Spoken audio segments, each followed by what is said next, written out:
Hey guys, so it's finally here. The It movie has finally arrived. We've been waiting for it for quite some time now. I've been tied like 2 or 3 different trailer videos just discussing it, even way back to reviewing the original 1990 miniseries. So I've been really excited ever since they announced this movie.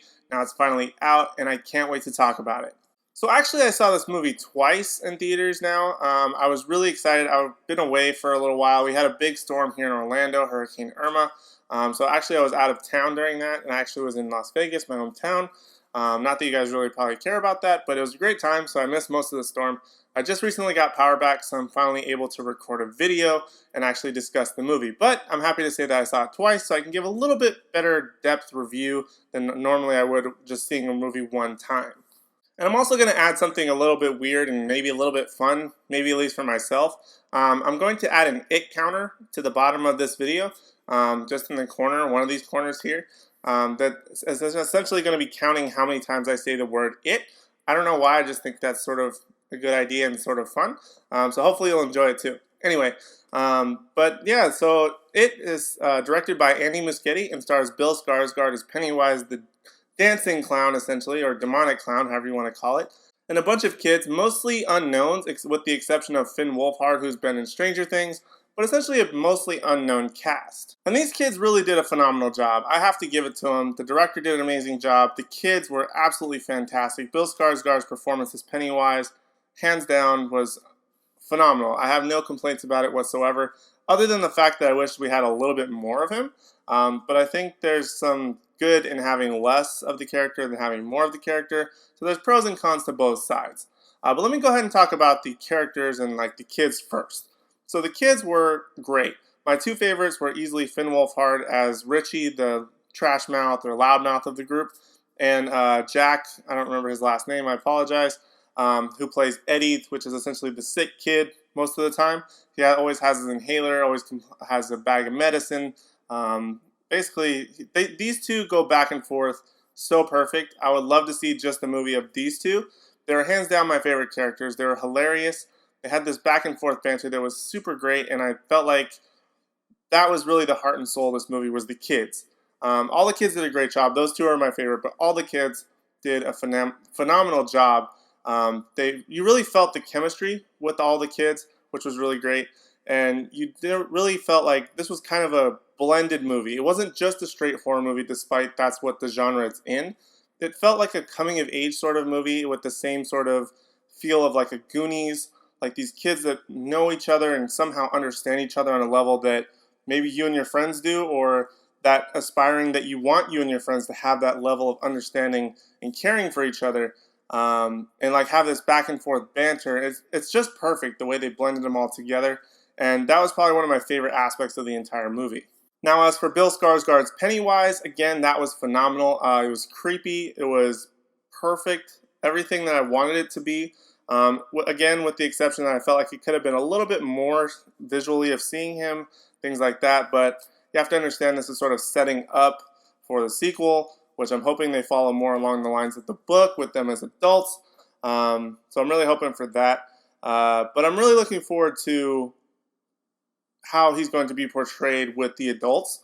I really liked how he was with the kids. He had this real sheer creepiness to him. There were a couple of scenes where he was interacting directly with the kids, and that was probably one of the creepier moments.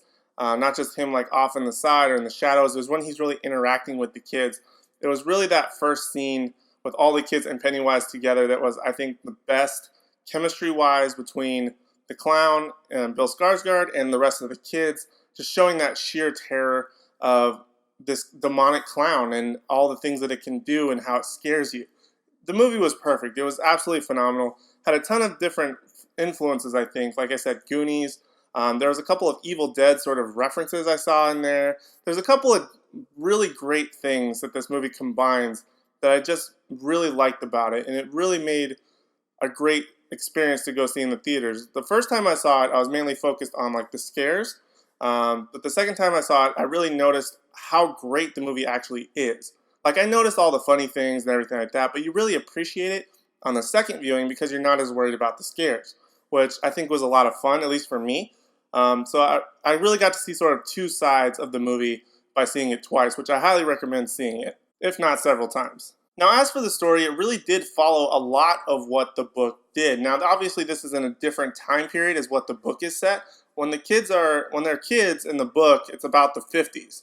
Now, in the movie, it's the 80s, just a little bit more updated version. So when they're adults, it's going to be more in modern times, which I think is going to add a lot of interesting aspects to this film.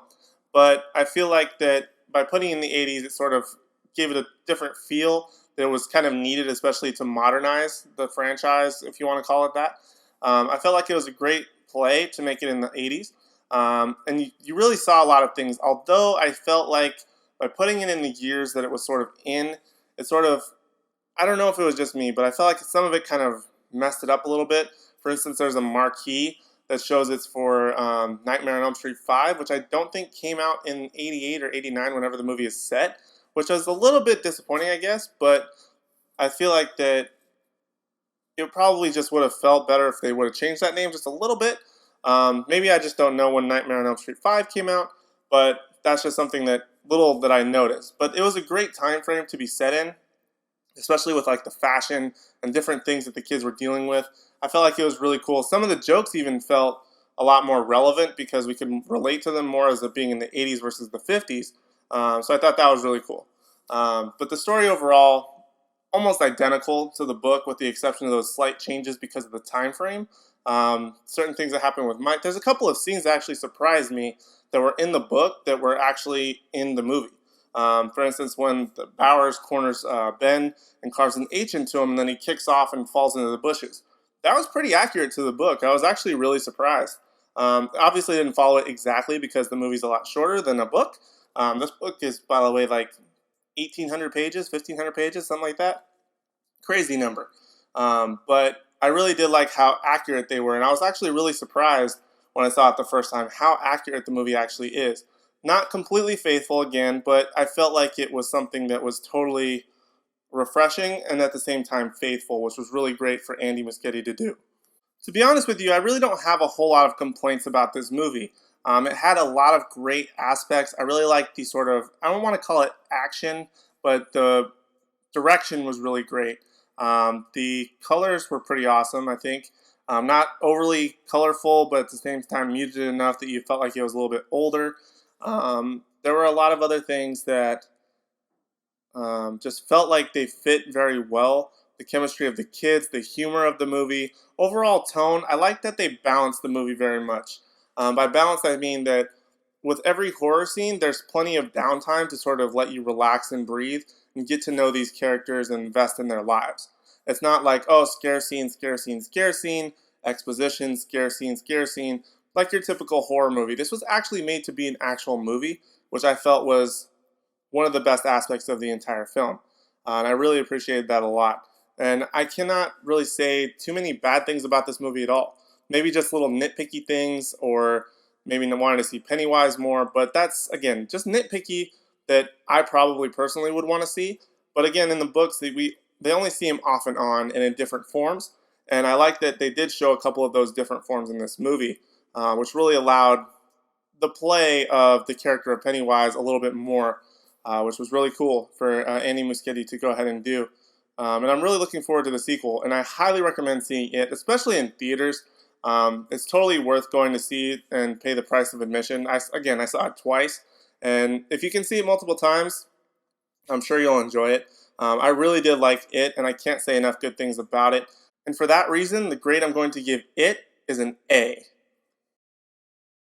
As someone who doesn't really like horror movies, this one really was a standout because it did have that perfect balance and blend of characters with horror, and I think it really did blend that really nicely, and I felt this was a great attempt at a complete movie, especially as being so faithful to a very popular book and a very cult-driven sort of cult following, miniseries of the 1990s original with Tim Curry.